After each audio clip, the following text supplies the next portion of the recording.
وجوه يومئذ ناظرة بعض مخونه به په دغه ورځ ترو تازه بعض مخونه به تازه پړقېږي به الله سبحانه وتعالی وایي یوم تبیض وجوه وتسود وجوه بعض مخونه به تور شي او بعض به سپین شي دغه سپین مخونه دي تازه به پړقېږي به رڼا به پې إلى ربها ناظرة رب خپل تبه کتونکي خپل رب ته به ګوري نو دا کته صرف د مؤمنانو دپاره دي کافرانو ته دا نعمت ملوي کلا انهم عن ربهم یومئذ لمحجوبون الله وایي زما او د دوی په منځ کې پردی بیماني شدي دی مؤمنان به خپل رب ویني حدیث کې راځي چې کله جنتیان جنت ته لاړ شي او دوی به د نعمتونو کې مصروف او مزې او چرچې وي ان اصحاب الجنة اليوم في شغل الله مشغوله وي مصروفه وي ځکه چې که تاسو خیال کړئ سړی داسې کله کله دغه ته ورشي یو دوکان ته ځان له څه شی اخلي بوټان اخلي ځه نو په دوکان کې ټوټل چې دی نو 40 جوړې بوټان به نه وي پراته په یو ځای نو دی پکې دومره مصروفه شي یو ځای ته ځي او بل ځای ته ځي یو ځای ته ځي بل ځای ته دې کې ورته ټلیفون وکړه نه موبایل سایلنټ کې وي صبر وکړي چې دغه وګورم دا بوټان وګورم بوټ څه شی دغه زما مثال ذکر خو چې سړي د جنت دروازې کوروي ځه د کم نعمت ته به دې خواله ورسي د کم نعمت خواله به دې ورځي کم نعمت به دې ګوري چې د دې شرابو دا وله وسکم او که د دې ګبین دا وله وسکم او که د دې پیو دا وله وسکم او که د دې سلسبیل دا اوبه وسکم او که د دې تسنیم دا خوند وسکم او که د زنجبیل دا خوند وسکم او که د دې پیغمبر سره کینم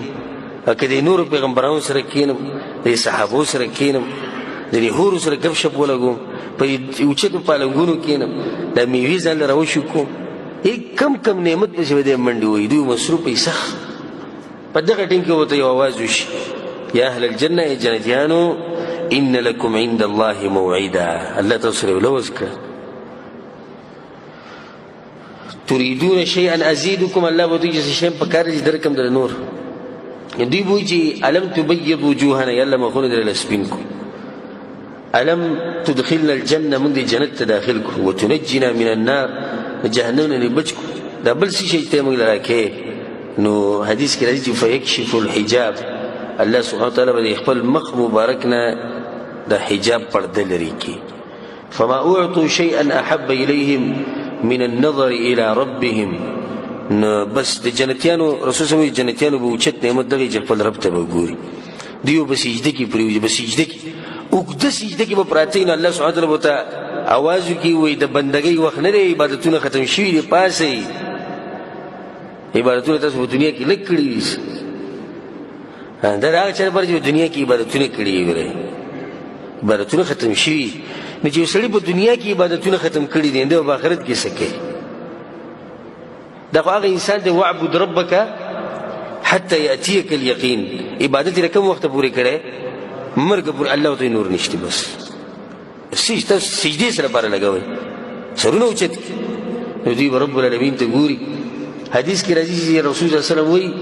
انکم سترون ربکم عیانا تاسو خپل رب دغه مخامخ یې صحیح بخاری کې دا حدیث بالکل به واضح یې صفا رسول الله صحابونو ته پوښتنه کوي پر هل تضارون فی القمر ليله البدر کله چې سوال سم شپې سپومې د سپومې تاسو واضح ښکاري کنه څه مشکل پکې صحابو لا يا رسول الله ايش مشكل بكنا ومنت خسف اخكين فهل تدارون في الشمس ليس دونها سحاب او كلتي نور روخي او وريزني نبريدوك څه مشكله لا يا رسول الله فايك خوش مشكله فانكم ترونه كذلك دغه بتاسو خپل ربو مينه صحيح بخاري کې دا حدیث يعني دا بنيجي مثال کې یو ځکه لکه مثال کې دلته دنیا خو دې چې څوک څه شي نه جاخه جوړ شي چغي جوړي شي سپا نخ کاری خلک یو بل دکی ورکي نه رب العالمین دیدن چې کیږي هغه به دي سي نه اب ټول خلکو ته سپا کاری الله اکبر اسی دې کې سوچو کې چې صرف دغه رب دې مخت یو نظر او هغه ته کته یو څومره اوچت نعمت لا یې مونږ ته نصیب کړي دې په عکس باندې ووجوه يومئذ باسرة او باز مخونه به په دغه ورځ بدرنګي تک تور وي الله وی تک تور وي وجوه يومئذ عليها غبره غبار ببروتي دولي وبرتي ترهقها قتره اولئك هم الكفرة الفجرة دا كافران فاجران وفاسقان جهنميان به دوی له مخونه به توري د غم د لاس په انسان چې غم راشي د مخې توري کنه تور شي ته کله کله سړی وي مزدوري چې لاړ شي راشي سړی ته رنګ دی ودی مزدوري سره دغه شو تور شو ځکه چې سخته بیډیره شو او کوم سړی چې په نعمتونو کې د مخ رنګ شي د سپینې لکه عمر رضیان رنګ چې خپل سپینو خو کله چې مسلمانانو باندې سخت رااله په دغه څه د خوراک سنو نو عمر رضیان به خپل مسلمانانو لپاره کوشش کوي چې دوی له خوراک څخه پیدا کې بخپل به سنو خورو هغه چې د عمر رضیان رنګ تور شوی به د مرګ پورې تور به غنم رنګ شو نو دا غم د انسان د رنګ څخه کوي د توري په دوی باندې یو مصیبت راغله دا مصیبت بسنګي تظن ان يفعل بها فاقرة یقین بکی چې وبکړی شي د دوی سره آفت ملامتونکې